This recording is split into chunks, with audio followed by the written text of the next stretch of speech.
कृषि बिल पर किसानों का विरोध प्रदर्शन। अरे वापस लो, वापस लो, अध्यादेश वापस लो, अरे वापस लो, वापस लो, काला कानून वापस लो, वापस लो। अखिल भारतीय किसान संघर्ष समन्वय समिति का 25 सितंबर को भारत बंद का ऐलान।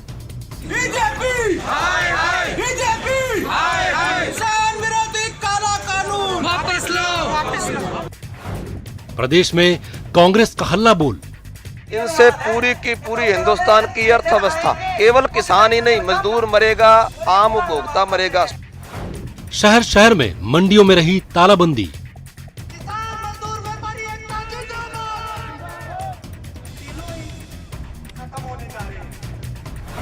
गोविंद सिंह डोटासरा ने कहा, किसानों से जुड़े तीनों कानून किसान विरोधी। जो तीनों कानून हैं जो केंद्र की सरकार लेकर के आई है वो किसान विरोधी कानून है। किसान को किसान नहीं रहने दिया जाएगा, मजदूर बना दिया जाएगा।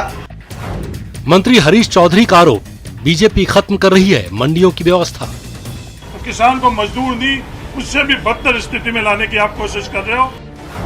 पीएम मोदी ने कहा, एमएसपी पर कुछ लोग फैला रहे हैं भ्रम। नए कृषि सुधारों ने देश के हर किसान को ये आजादी दी है कि वो किसी को भी कहीं पर भी अपनी फसल, अपने फल सब्जियां अपनी शर्तों पर बेच सकता है। कांग्रेस नेता कपिल सिब्बल ने 2012 में बिल का किया था समर्थन। बेचारे किसान को 15 से 17% जो माल मार्केट में बिकता है उसका केवल 15 से 17% किसान को जाता है, बाकी बिचौलियों को चले जाता है। केंद्रीय नेता धर्मेंद्र प्रधान ने कार्टून पोस्टर के जरिए विपक्ष को बताया किसान विरोधी।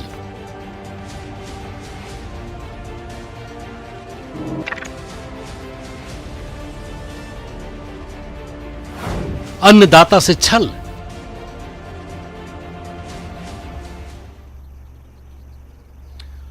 नमस्कार, प्राइम डिबेट में आप सभी दर्शकों का स्वागत है। आपके साथ मैं हूं आसिफ खान। कृषि संबंधी 2 विधेयक पास हो गए हैं। इसे लेकर संसद से सड़क तक प्रदर्शन हुए।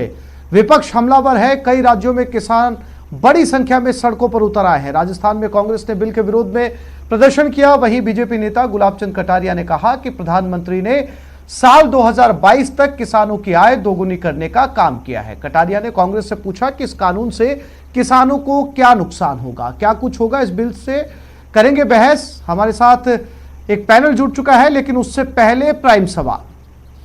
कृषि बिल पर कौन सच बोल रहा है और कौन झूठ?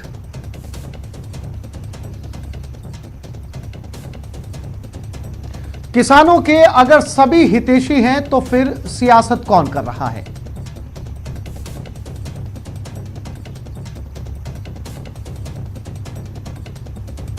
अन्नदाता से छल तो छलिया कौन?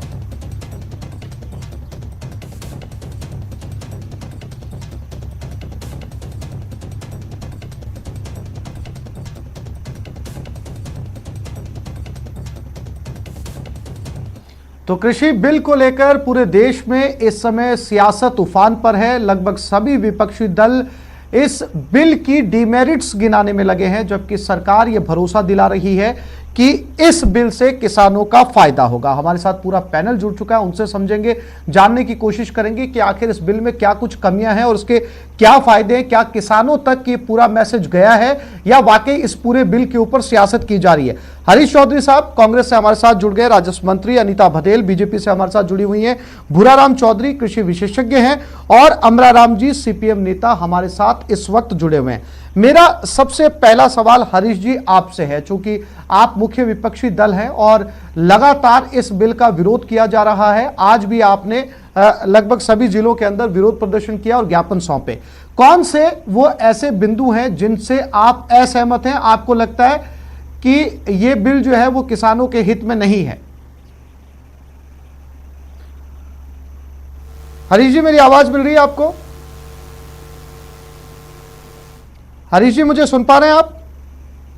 हरीश जी से फिर से कोशिश करेंगे, लगता है उनके साथ हमारा फोन लाइन कट चुकी है। हम फिर से एक बार बात करने की कोशिश करेंगे। भूराराम चौधरी कृषि विशेषज्ञ हमारे साथ जुड़े हुए हैं। हमने भूराराम जी पहले भी इस मुद्दे पर हमने बात की है और आज पूरे देश भर के अंदर मुख्य विपक्षी पार्टियां इसको लेकर प्रदर्शन कर रही हैं। मैं आपसे समझना चाहूंगा, चूंकि आपने तीनों बिल पढ़े, इनको स्टडी किया है, आपको क्या सारे बिल के बिंदु ही पर आपकी असहमति है या आपको लगता है कि कोई 4 बिंदु ऐसे हैं जो किसानों के हित में? भूराराम जी।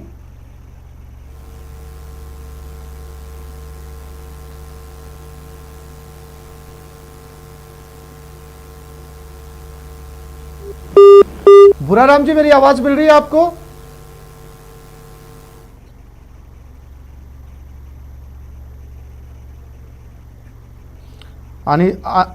अनीता बघेल भी हमारे साथ जुड़ी हुई है। अनीता जी, आप बिल की खूबियां पूरे देश के अंदर समझा रही हैं। खुद प्रधानमंत्री मोदी जी ने आके ये कहा कि किसानों को भ्रमित किया जा रहा है। आप कैसे समझाएंगे इस बिल को? कौन सी वो खूबियां हैं? अगर ओपन मार्केट किसान के लिए किया गया है तो कौन सी वो चुनौतियां हैं जिसको लेकर आपको ऐसा लगता है कि विपक्ष जो है वो किसान को भरमा रहा है? देखिए आशीष जी, 3 चीजें स्पष्ट हैं। आपने जैसा कहा, डोडासरा जी ने जो बात कही कि मजदूर बना देगी, ये बिल मजदूर बना देगा किसानों को जी। हरीश चौधरी जी ने कहा कि किसान को मूल्य नहीं मिलेगा। सीपीएम नेता यहाँ बैठे हैं, अमराराम जी चौधरी, अमराराम, है ना। सीपीएम जी की विधानसभा में अनेकों बार स्पीचें हैं जिसमें वो कहते हैं कि कृषि को उद्योग का दर्जा मिलना चाहिए जी। ये जो बिल है, ये बिल कृषि को उद्योग का दर्जा दिलाने की दिशा में ही बहुत बड़ा कदम माननीय प्रधानमंत्री जी ने उठाया है जी। ये खुद किसानों की मांग रही है। कॉन्ट्रैक्ट खेती की बात करें तो कॉन्ट्रैक्ट खेती में ऐसा नहीं है कि पहली बार केंद्र सरकार कॉन्ट्रैक्ट खेती का ये बिल लेके आई है।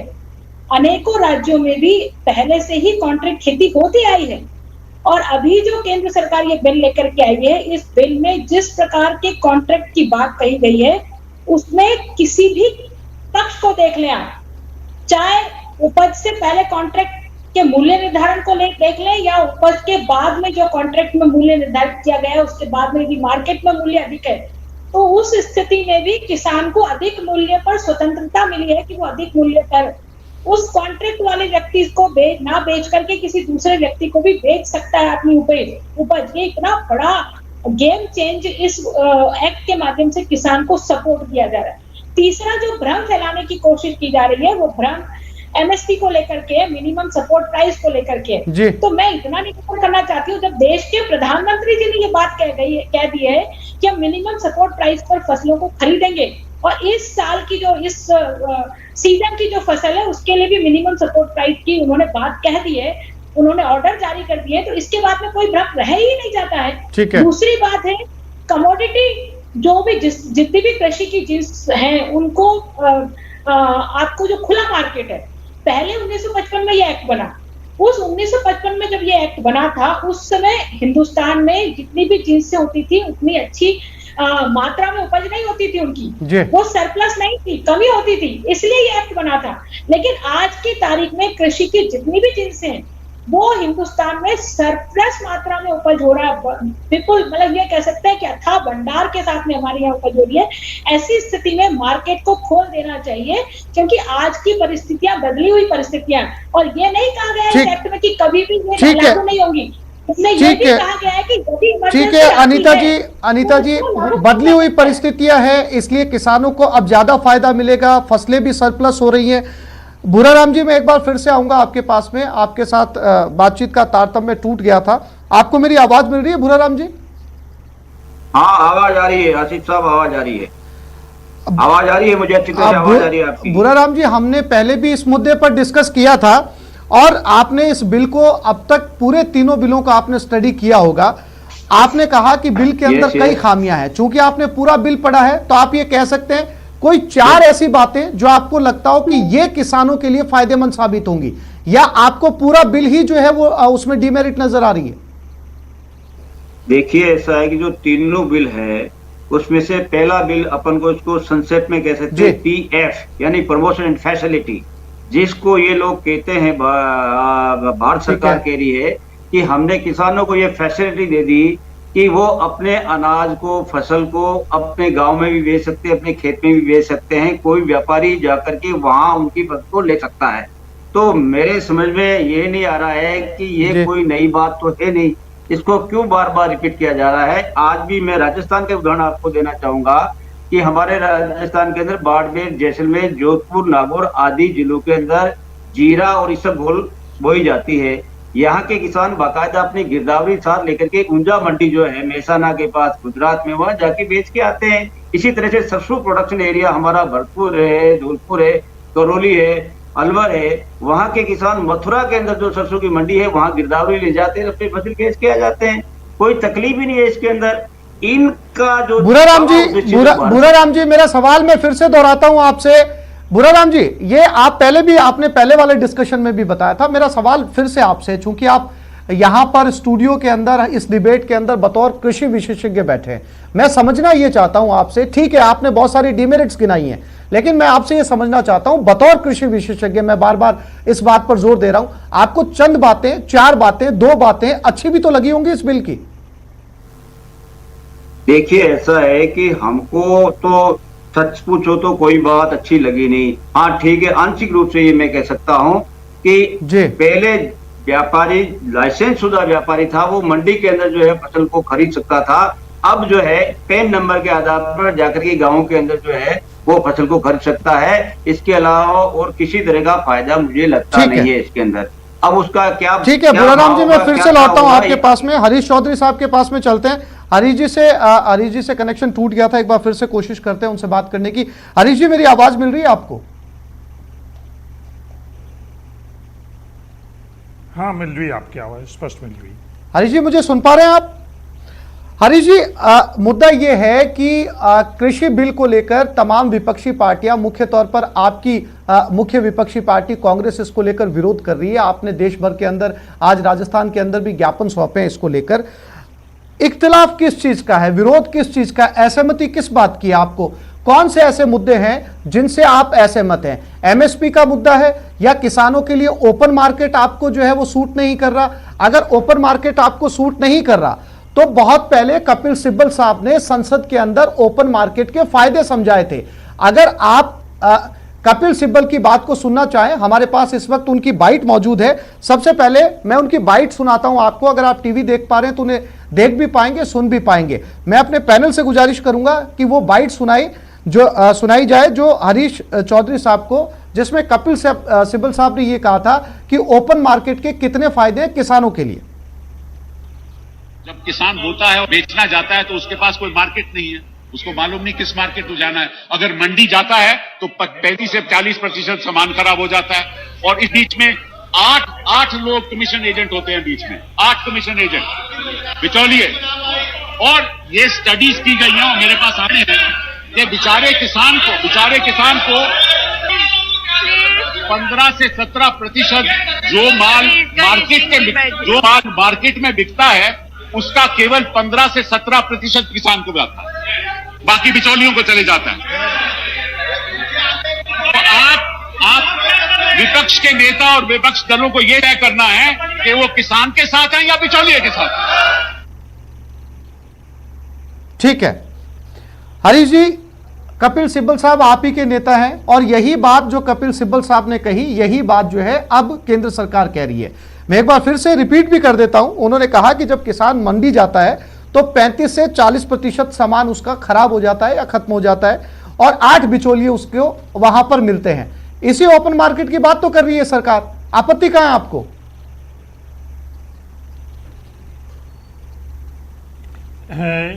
कोई भी व्यवस्था की जहां वो व्यवस्था चल रही है उससे अगर हम लोग तुलना करेंगे तो उसके बारे में आपको हर शंकाए का समाधान आपको हो जाएगा। आज देश में ओपन मार्केट की व्यवस्था कहां चल रही है? बिहार में चल रही है। बिहार के किसानों की क्या स्थिति है? उनको एमएसपी मिल पा रही है, नहीं मिल पा रही है? नहीं मिल पा रही है।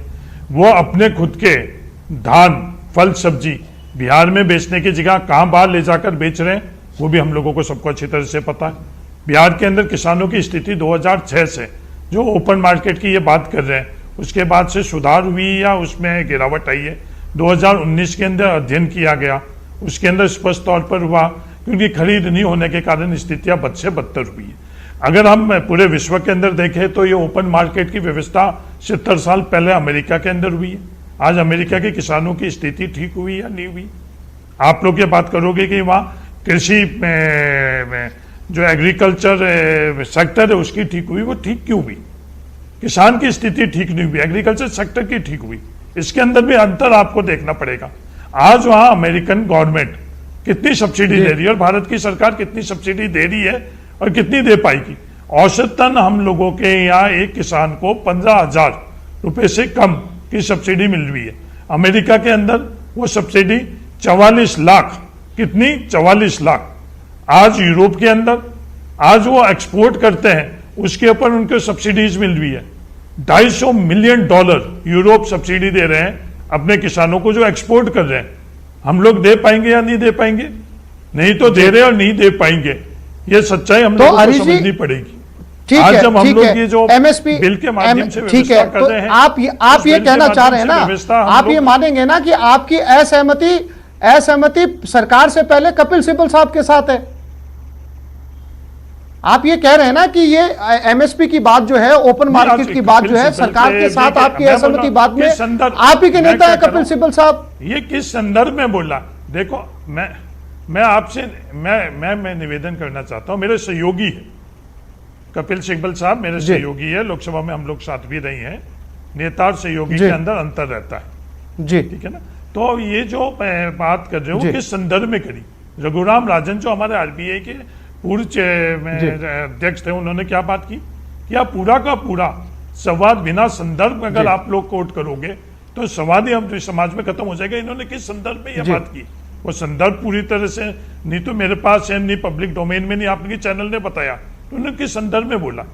आज एमएसपी की अगर क्लॉज ये पूरी व्यवस्था करके अनिवार्य तौर के ऊपर किसानों को एमएसपी का अगर ये फैसला करते हैं तो बिल्कुल इन लोगों के फैसले के अंदर हम लोग सहमत हो जाते हैं। एमएसपी नहीं तो इन्होंने करी, उल्टा जो इन्होंने, ठीक है, एमएसपी बड़ा मुद्दा है। ठीक है, ठीक है हरीश जी। अमरा राम जी भी हमारे साथ जुड़े हुए, उनसे भी बातचीत नहीं हो पाई थी। अमरा राम जी, मुद्दा ये है, जैसे कि हरीश चौधरी साहब भी ये कह रहे हैं कि बात एमएसपी की है, लेकिन जब आप दोनों को सुनेंगे, कांग्रेस को सुनेंगे, जब कांग्रेस विपक्ष में थी तो कांग्रेस ने भी यही कहा। अभी हमने कपिल सिब्बल साहब को सुना, दोनों अब विपक्ष में है इसलिए विरोध किया जा रहा है, क्योंकि बात तो मुख्य विपक्षी दल ने पहले भी उठाई थी कि ओपन मार्केट कितना महत्वपूर्ण है किसान के लिए, कितने बिचौलिए मिल जाते हैं बीच के अंदर, कितना माल उनका मंडी तक पहुंचते पहुंचते खराब हो जाता है।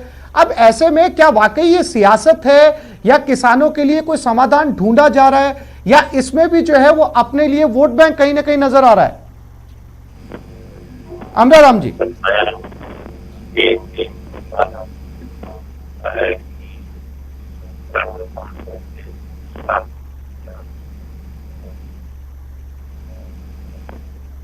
अमरा राम जी, आपकी आवाज हमें साफ नहीं मिल पा रही, माफ कीजिएगा।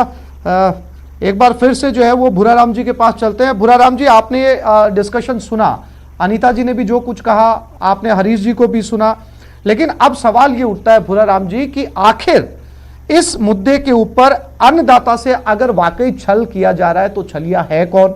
और दूसरा, अगर दोनों तरफ से सियासत हो रही है तो फिर इस समस्या का समाधान क्या है? किसान कहां जाए? किसानों के लिए ऐसा क्या किया जाए? दोनों ही पार्टियों ने एमएसपी की बात की, दोनों ही पार्टियों ने ओपन मार्केट की बात की। अब चूंकि सत्ता में है तो इसलिए उस बिल की मेरिट्स है, और जब विपक्ष में थे तो उस बिल की मेरिट नहीं थी। यही कमोबेश स्थिति कांग्रेस के साथ है। अन्नदाता तो क्यों ये चाहता है कि वो जितनी भी फसल पैदा करता है, जितनी भी प्रकार की फसलें पैदा करता है, उन समस्त फसलों का न्यूनतम समर्थन मूल्य यानी एमएसपी तय हो जानी चाहिए। अभी भी कई फसलें ऐसी है जो एमएसपी में नहीं है, कुछ फसलें ऐसी है जिनकी एमएसपी है लेकिन सरकार ने कभी 1 कुंटल भी नहीं खरीदा। जैसे बाजरा, उदाहरण के लिए बाजरा की एमएसपी 2,000 रुपये प्रति कुंटल तय कर रखी है, लेकिन आज तक एक बार भी बाजरा नहीं खरीदा गया। इसी तरह से जैसे तिलहन है, तो तिलहन अभी तक एमएसपी में नहीं ले रखा है, तो इसको एमएसपी में ले लेना चाहिए। और जिस दिन सरकार एमएसपी को मूल्य सूचकांक से जोड़ देगी, उसके बाद में अन्नदाता की सारी समस्या अपने आप शोर हो जाएगी। जिस तरह से सरकारी अधिकारी कर्मचारियों के लिए महंगाई भत्ता बढ़ हरीश जी, मैं फिर से आ रहा हूं आपके पास में। ठीक है। बुराराम जी, मैं फिर से लौटूंगा आपके पास में। हरीश जी हमारे साथ जुड़े हुए हैं। हरीश जी, एमएसपी की बार बार बात चल रही है, बुराराम जी का भी यही कहना है और आपका भी यही कहना है, लेकिन जो सरकार है, केंद्र सरकार है, उसका कहना है कि एमएसपी को नहीं खत्म किया जा रहा। यह भ्रम फैलाने की स्थिति है।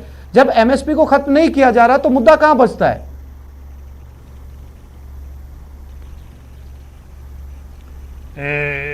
मैं आपको पहले तो ये बताना चाहता हूं कि कांग्रेस ने कभी भी ओपन मार्केट के संदर्भ में ये बात नहीं करी थी। आज ओपन मार्केट के संदर्भ में आप पहले स्थितियां का अध्ययन करो। आज भी इस बिल से पहले भी किसी किसान को कहीं रोका नहीं जाता था। मैं उदाहरण देना चाहता हूं, मेरे क्षेत्र के अंदर बाड़मेर के अंदर जीरे की खेती होती, वो जीरा लेकर ऊंझा मंडी, ऊंझा जाकर उन व्यापारियों को बेचता था। आज राजस्थान के अंदर 2000 या तो उद्योग या व्यापारी को राजस्थान के अंदर अधिकृत, सरकार की तरफ से अधिकृत किया हुआ है, लाइसेंस दिए हुए, वो लोग खरीद सकते हैं। जहां तक आप बिचौलियों की बात करते हो, हर वक्त बिचौलियों की, क्या इस बिल के माध्यम से आप बिचौलिया कम करोगे? किसी सूरत में नहीं कम करोगे। वो बिचौलिए पहले हमको मंडी के आसपास ही हम लोगों को वो लाड़ती है। हरीश जी, समय की कमी है, माफी चाहूंगा, मैं बीच में आपको रोक रहा हूं। चूंकि सभी विपक्षी दल इसको लेकर लगातार प्रदर्शन कर रहे हैं और बात एमएसपी पे, ओपन मार्केट पे और बिचौलियों पर आकर रुक रही है। इस पर सीधे तौर पर सरकार ने साफ किया है कि ये तमाम बातें भ्रम फैलाने के लिए की जा रही हैं। किसी भी ऐसी पुरानी व्यवस्था को खत्म नहीं किया जा रहा है जो व्यवस्था किसानों को लाभ पहुंचाती थी। अब चूंकि बात बिलों को समझने की है, किसानों को समझने की, वो कौन से मुद्दे जिनसे किसान असहमत है, ये आने वाले समय में पता चलेगा। आप सभी मेहमान हमारे साथ इस चर्चा में जुड़े, आप सभी का बहुत बहुत शुक्रिया। नमस्कार।